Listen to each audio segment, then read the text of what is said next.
My head suddenly began to break, a sharp burning pain right behind my eyes, quickly spreading and rapidly intensifying.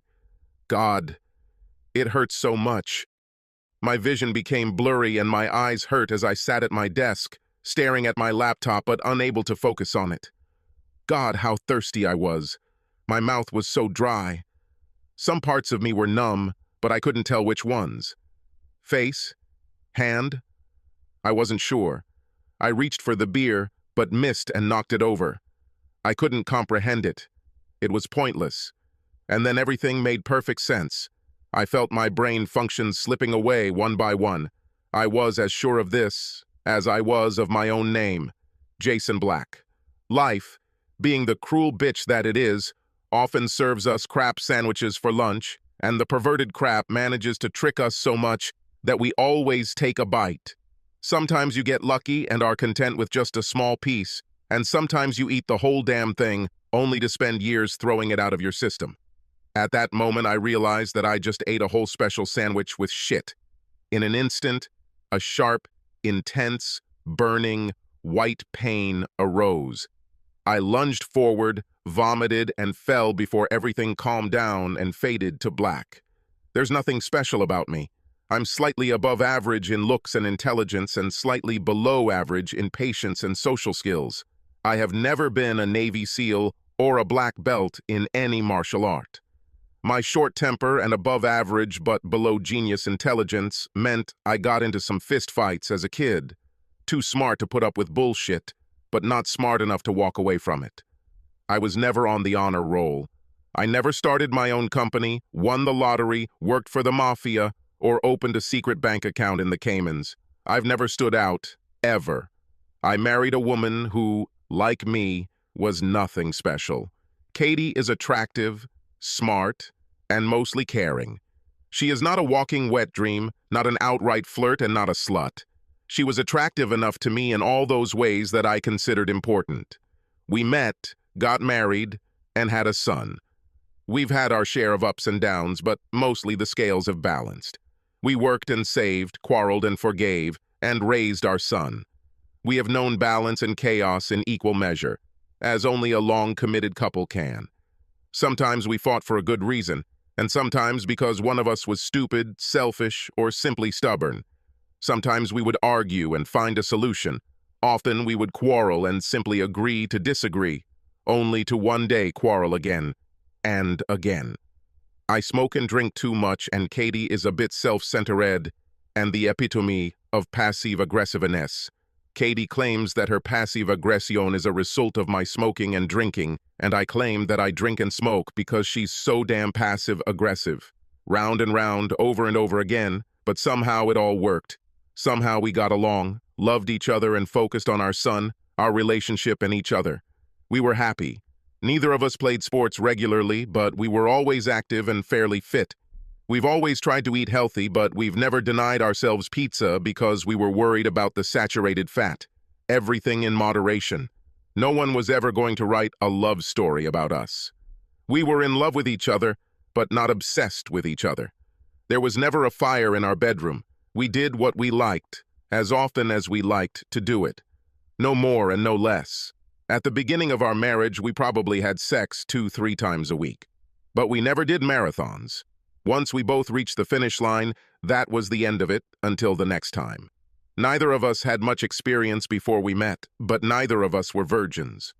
Her number of previous sexual partners was slightly higher than mine, but it never bothered me. I never had a problem attracting women, but I was picky about who I shared my bed with.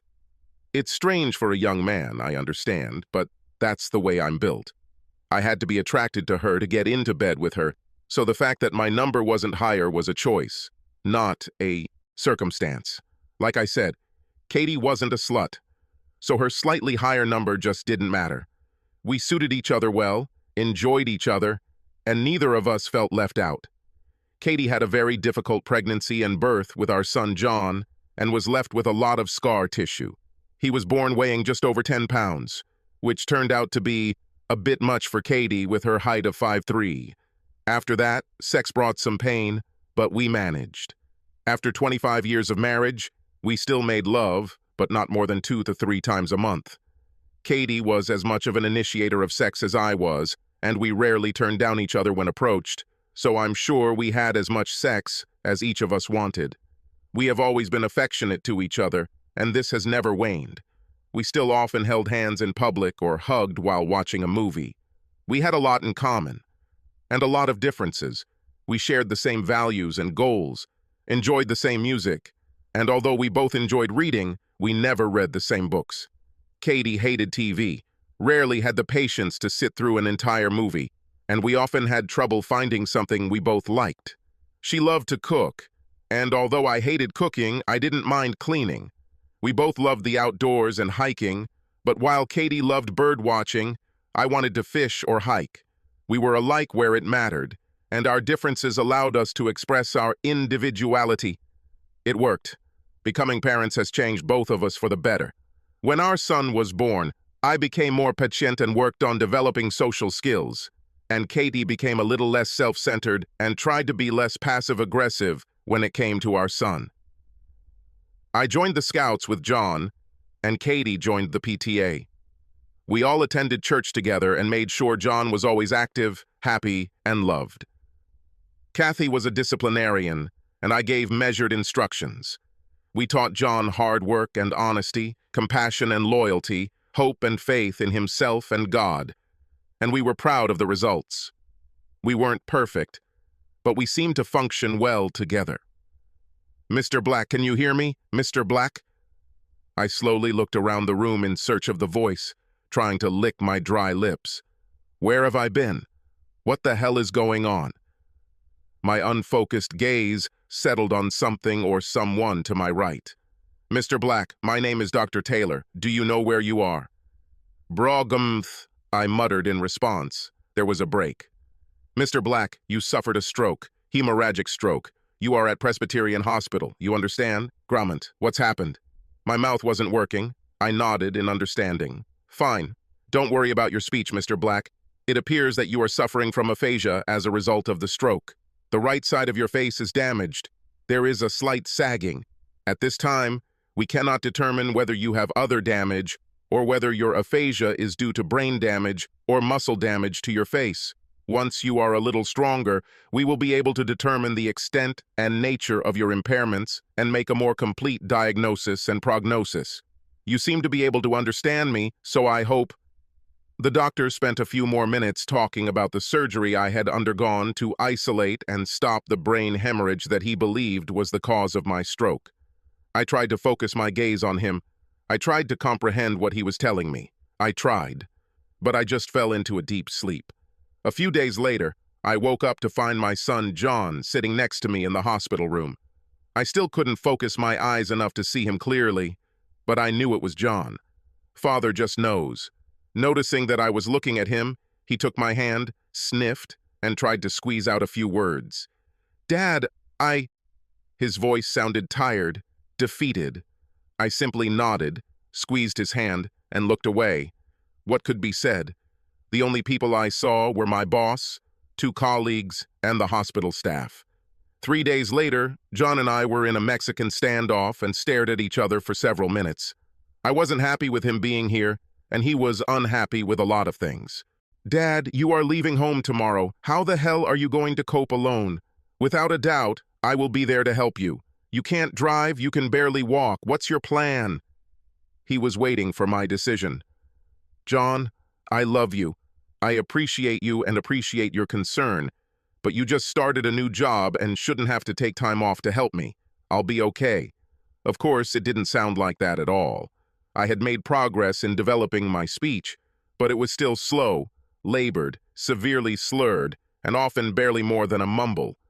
John was one of the few people, other than the hospital staff, who could understand the meaning of my inarticulate muttering.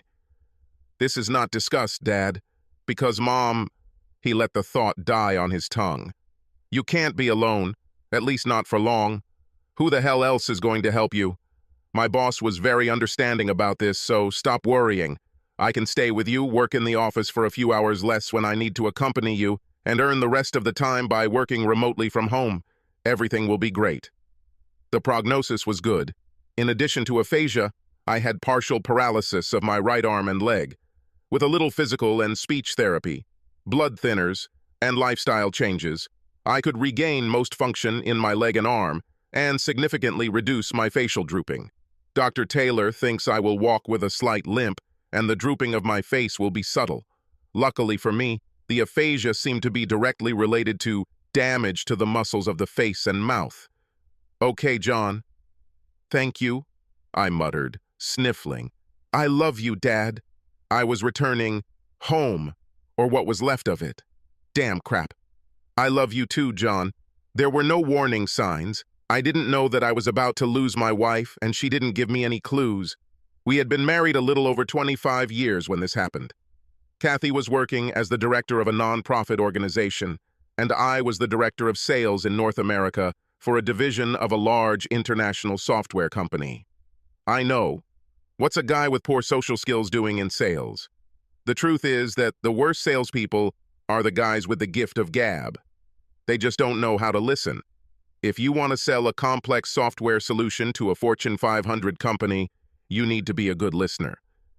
The executives at these big companies don't want to be your friends, but they do need to trust you and respect you professionally. They may want to drink beer or play a round of golf with chatterboxes, but they prefer to work on their business matters with listeners. I made great money, and although I was good at what I did, I was always a great salesman. I was never great. Never one of the few guys who made seven-figure commissions. But I have always met or exceeded quota, no matter the economy, and my steady work has earned me my current position and the respect of many colleagues, past and present. I wasn't picky about my team, but I expected you to meet quota most of the time. I've worked with my reps to help them do this, and in all the years I've managed salespeople, I've only had to fire a few people for performance issues. I would say, and have regularly said, that these were hiring mistakes, which often happens in a growing economy, when you have to relax your standards a little to fill open positions. I have always opposed this type of hiring, but senior management has often pushed me towards it. This way, reps can generate a lot of new business while maintaining existing clients. But let's face it, some guys are great hunters, and others are great at farming. The management solved this problem by dividing the territories. I always thought it was short-sighted and lazy. I wanted to separate these two directions.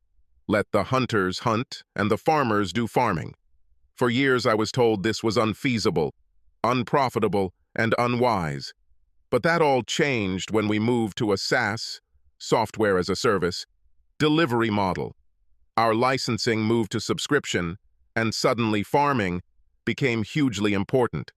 I was finally able to release my hunters into the wild and plant my farmers on fertile pasture. At first, some of the hunters didn't like the idea of giving up the low-hanging fruit of renewing their subscription, but in the end, they realized that they were getting more pleasure from their work, and with properly adjusted quotas, they still pulled out $250,000 on target. As a result, everyone became happier. I spend most of my time solving other people's problems. I enjoy it.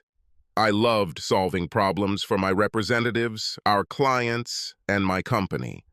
I was almost always able to find a mutually acceptable solution, and this made my job enjoyable. However, there was a lot of stress. You still need to meet your targets.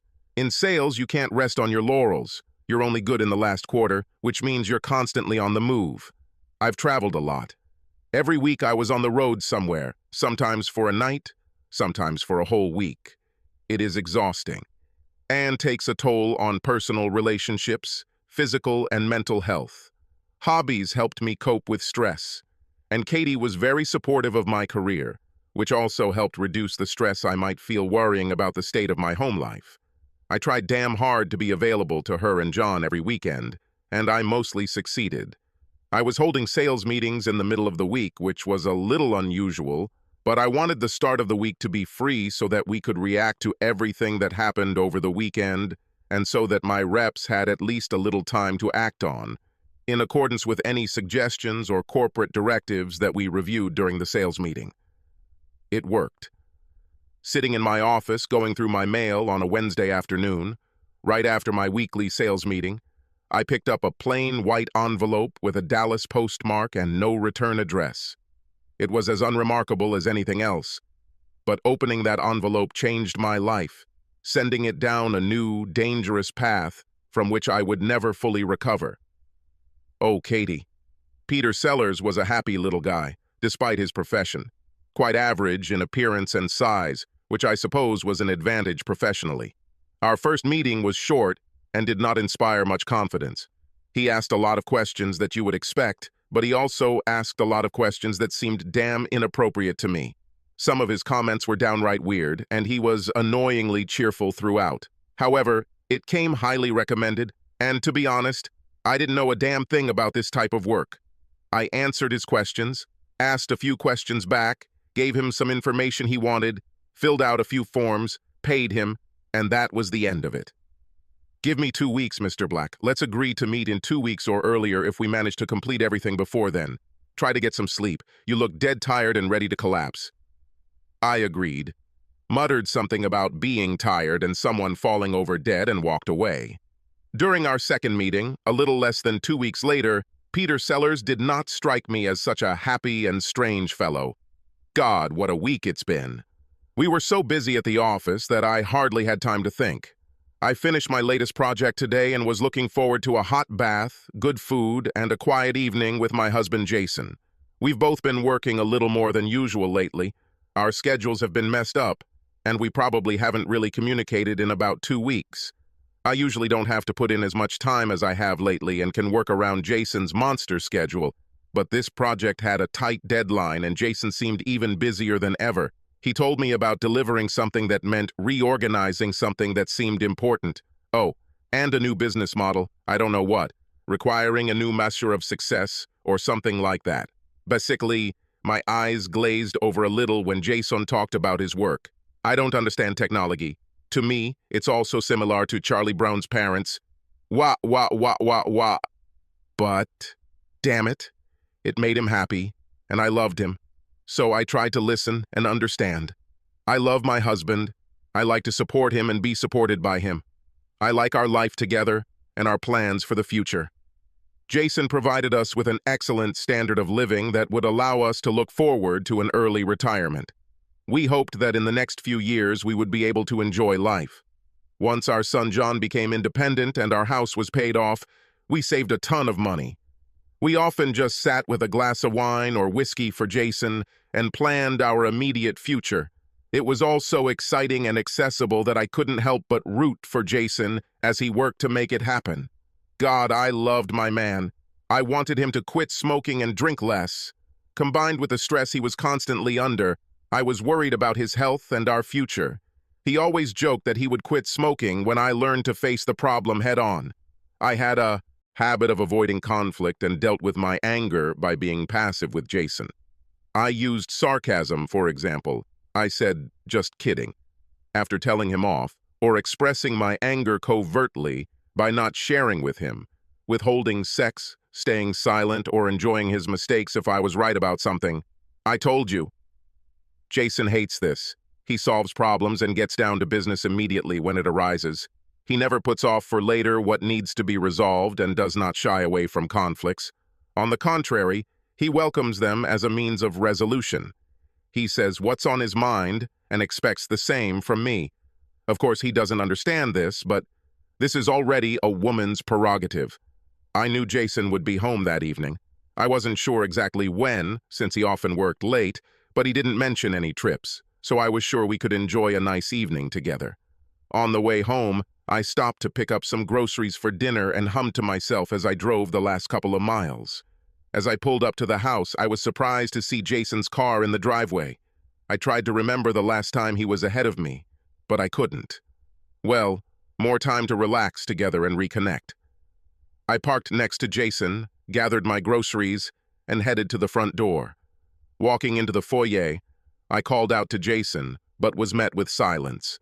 Strange, I thought, placing the grocery bags on the kitchen island and calling him by name again. But still, there was no answer. I headed towards our bedroom, thinking that maybe he was in the shower. His jacket was on the bed, but Jason wasn't there. Walking down the hallway to his home office, I opened the door, and at that moment, my whole world collapsed. Speech therapy and physiotherapy procedures were of great benefit. Only 3 months after the stroke, I could already walk and talk. Of course, I didn't sound like a blogger at the radio station, but I could express myself, although with difficulty. John was a constant source of strength and encouragement and helped me push the limits of my physical capabilities. However, he was unhappy, and I knew we needed to finally talk about it. It's time for me to be close to my son. Help him deal with this. John, have you talked to your mother lately? There was a long pause. I liked his intelligence and never rushed him with answers because I knew they were all well thought out. He did not open his mouth until he knew what and how he wanted to say. This always drove Katie a little crazy, but I thought it was a strength of character that should be admired and encouraged. No, Dad, I didn't talk. She emailed me, but I didn't respond. I don't know if I can. I want to know what happened, but I'm not sure I can forgive her, so... She's your mother, John. She loves you. Maybe by talking to her you can find a way to keep her in your life, in a way that you can live with. Or maybe not, but if you avoid it, you will only be left with anger and doubt. And this is the kettle calling the pot black. God, Dad, what if I said this to you? John, she married me. She gave birth to you. These are completely different things. Besides, I'm not avoiding her. She knows where I live. For your own sake, try to work through these issues with her. Let her understand how she offended you so that at least you feel better. If you keep it to yourself, it will only hurt you more. I don't know, Dad. Okay, John, let's talk about this over lunch. Tell me what's on your mind, ask questions, throw tantrums. Let's kick this fucking elephant out of the room. I left him for a while and left the room to prepare dinner for Roos. As I mentioned, I hated cooking, so meals these days were always pretty simple, but my new diet required a little work. I made a nice salad and chopped up some apples and pears on the side, as well as some grapes and nuts. After a while, John came into the kitchen and sat down at the table opposite me, eyeing his salad suspiciously. After a few moments of scrutinizing his plate, he picked up a slice of pear and took a bite. I'm proud of you, Dad. You really stick to this diet. Another pause and another slow bite of the pear. And then, in a barely audible whisper, "What happened, Dad?" I sighed. "It will be difficult, but it has to happen." "Well, I was in my home office when I had a stroke. Luckily, your mom found me unconscious shortly after it happened and called 911. I fell silent, looking at the backyard. I know, Dad, but... She left before the ambulance arrived. She didn't go to the hospital. She didn't come home, Dad. For God's sake, her husband just had a stroke and she left him. When you needed her most, she left you, Dad. What kind of person does that? John, she did the right thing at that moment. She was the last person I needed then or need now. She's never dealt with conflict, so her reaction doesn't surprise me. Shit, Dad, you're having a stroke and need medical attention. Hardly a crisis she should be running from.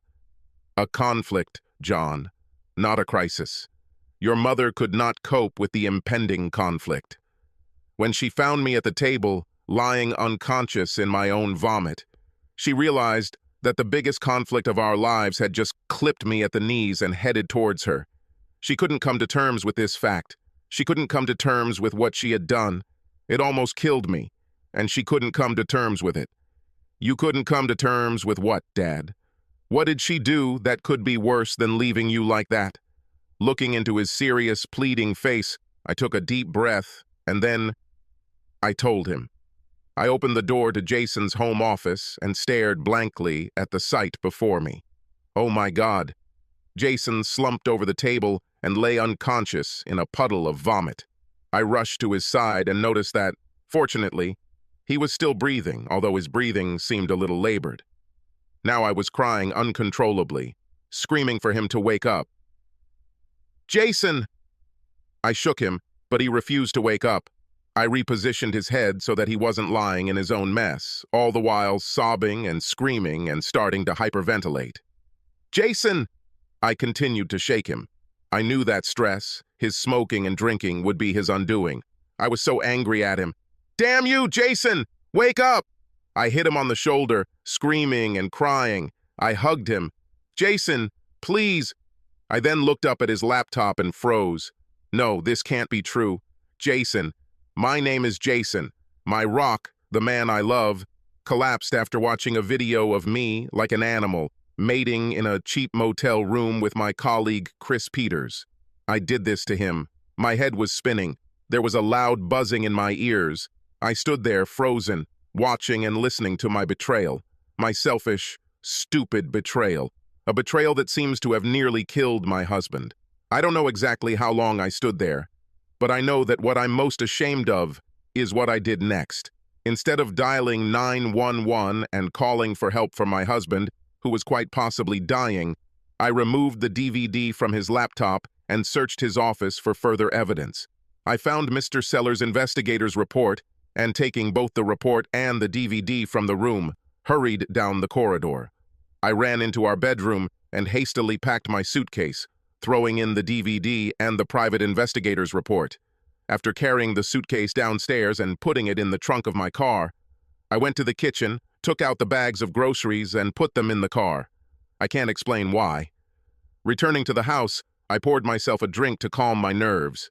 It wasn't until I finished my drink that I finally called 911 to get help from my husband.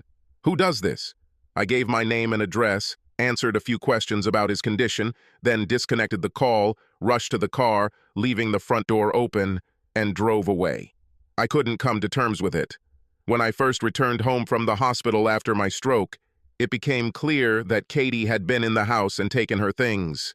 It looks like she spent a lot of time going through everything. She took photos, DVDs, CDs, art, kitchen utensils, and her cookbooks. Even the furniture was gone. It was clear that she had moved out. John had a stroke. I did not care. John wanted to wring her neck. I wanted to lie down. Over the next few months, as I went through the agony and humiliation of physical and speech therapy, I reflected on what brought us, here. I haven't heard anything about Katie. John and I never talked about her, and I didn't know if he was still in touch with her or not. I hoped so for his sake, but overall I didn't care. I've discovered that, contrary to what people say, you can absolutely just stop loving someone. More precisely, I unconditionally and immediately realized that I did not love the woman I was now married to. I still loved the woman I married 25 years ago, but she left and was replaced by someone I didn't know. I didn't hate her, and how could I? I didn't even know her. No, I was simply and absolutely indifferent to her. She was simply John's mother. I was glad she didn't stay in the house, that her inability to face conflict or the consequences of her actions caused her to run away. Otherwise, it would be difficult. Who wants to communicate with a complete stranger while they are recovering from a serious illness? Certainly not me. No, it was for the best. I haven't decided yet when I'll take care of my marriage. When Mr. Sellers first contacted me and told me that she was indeed cheating on me, I took the appropriate steps, confident that my actions were correct and that I needed to act immediately. I have already contacted an attorney who has instructed me on the necessary and acceptable steps before filing a claim, and I have begun the process. I asked Mr. Sellers to send copies of his report and DVD to my lawyer, began separating our finances as much as possible, and began removing Kathy as my beneficiary on everything I could think of. Meanwhile, my lawyer was preparing the necessary documents to begin the divorce process. Of course, everything fell apart before the paperwork was even filed, and Katie was even served. I met with Sellers, picked up my copy of his report and the accompanying photographs and DVDs, and went home to review it all. Knowing that your wife is cheating and seeing her cheating have very different consequences for your well-being. We all know that children die in war zones, and this affects us deeply. But seeing children die in a war zone will have a completely different impact. Few people survive it unscathed. Witnessing Katie's betrayal almost killed me and left me humiliated. Yes, I will divorce Katie. I was sure of this. Reconciliation seemed completely absurd. I mean, No one would ever consciously decide to marry someone they know would cheat on them. So why stay married to the same thing? The only thing I knew about Katie was that she was a cheater and a coward. Oh, and John's mother. Otherwise, she was a complete stranger. No, I was not going to make the decision to grow old with a cowardly cheater. Divorce was my only option, but at the moment, I had more important things to do. I needed to recover and decide what I would do next for myself. I still had some physical progress to make, and I had to decide whether I would return to my stress-filled corporate life or choose a different direction. I was hoping to work another 4 or 5 years and then retire. Perhaps I could afford to retire now, although less comfortably than I had hoped. I may be able to start a new career or reconsider my position within a company to reduce stress and travel. I still didn't know. I started eating better and stopped smoking and drinking, although the doctor told me that a drink or two every now and then would be nice if and when I could get off my current medications. I didn't miss drinking or smoking. Near-death experiences will do that to you. Physiotherapy was good exercise, and I was now walking quite a bit too. No, the only thing I knew for sure was that I would not allow Katie's infidelity to change or destroy me. Instead, I decided that I would use it and its consequences as the motivation I needed to become healthy and happy. It's been 3 years since I found my husband Jason dying because of my selfish stupidity. I haven't spoken to Jason or John since then. John refuses to talk to me, and I'm too embarrassed to try to contact Jason. In the end, he filed for divorce and served me at work. I didn't fight the divorce, and we mostly split everything equally, albeit slightly in Jason's favor. What did I care about? Finally, Jason threatened the organization I worked for with very bad publicity if they didn't take certain actions. Negotiations dragged on, and eventually Chris Peters was fired, and the executive director, my boss, was reprimanded. My career in this organization has stalled. During this process, it turned out that it was Chris who warned Jason about our affair. Chris and his wife had an open marriage that caused them to grow apart over the years. He and I joked that we were work spouses. He was my work husband, and I was his work wife. I never considered this little game dangerous and did not respect the appropriate boundaries. Shortly after our physical affair began, my boss found us together in my office, and we were formally reprimanded. In a subsequent letter to me, she pointed out that office romances, especially between married employees, were strictly against our code of ethics, and as my boss, she should have reprimanded us and advised us to stop the affair. And as my friend, she didn't understand why I wanted to cheat on Jason with Chris, but she understood the appeal of the affair, and if I wanted to continue, please keep it outside the office. That's what we did. This should have been enough to bring me to my senses, but it wasn't. I didn't love Chris, but I liked him. What I really liked was the sex. He was no better than Jason, just smaller. Yes, less. Ever since John was born, sex with Jason had come with its share of pain. He's not a porn star, maybe an average one. Chris was smaller, and that meant that for the first time in years I could have sex without pain.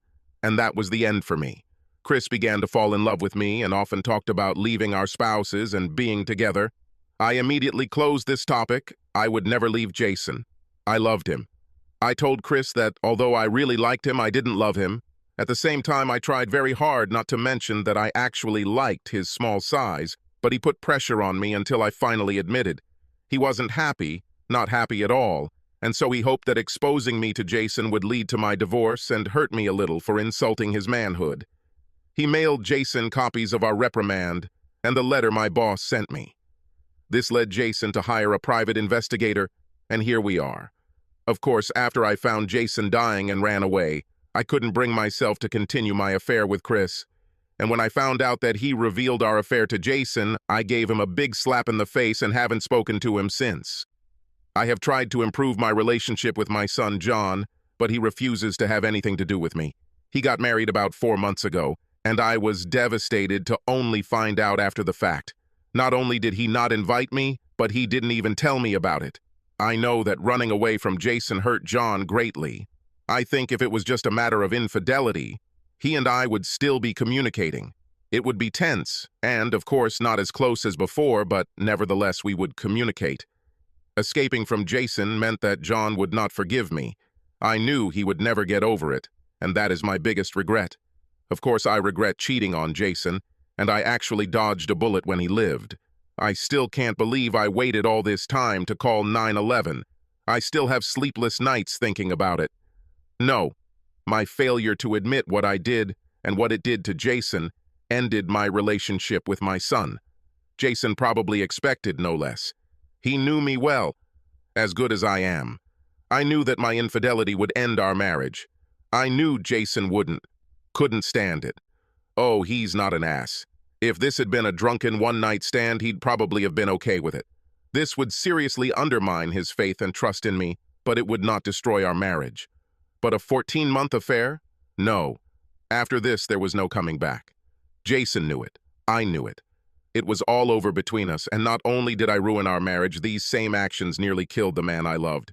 If that weren't enough, my delay in calling 911 might have completed the job that my infidelity didn't finish. After that, I simply didn't have the opportunity to meet Jason, but I didn't try. I'm keeping an eye on him. Well, as best I can. He seems to have mostly recovered from his stroke, thank God, and quit his job. Apparently, after selling our house, he bought a trailer and spends his time traveling between state and national parks, working as a park ambassador of sorts in exchange for some cash and space and hookups for his trailer. I think he has finally quit smoking and drinking. His stressful job is gone, and he is traveling around the country, enjoying all the natural beauty this country has to offer. God, how I wish I could be with him. I'm happy for Jason.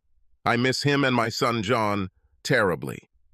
I still hope that John and I will be reunited someday, but I pray that Jason never has to see me again. I owe